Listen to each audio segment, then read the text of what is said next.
Monmouth College is blessed to have Champion Miller as our first man of color to be part of our campus community.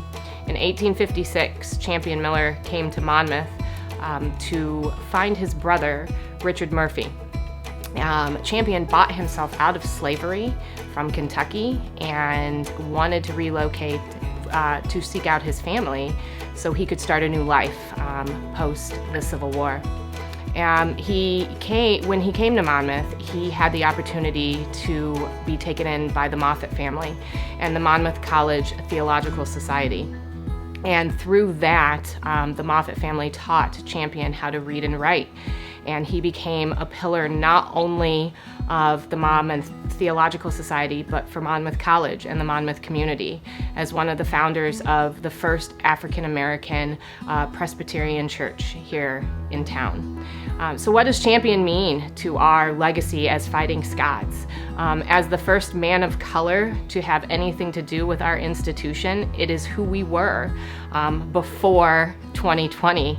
And so in the establishing of the Champion Miller Fund, we have the opportunity to give back for many years to come.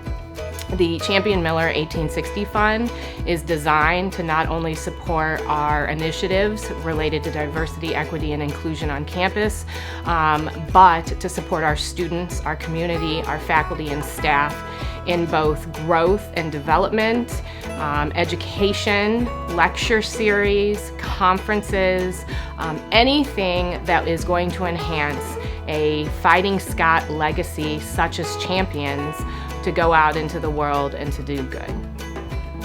As an alum, we're often looking for a reason to give back to our institution. Monmouth College means a lot to all of us, whether that is our time in athletics, our time in theater, our time in the arts.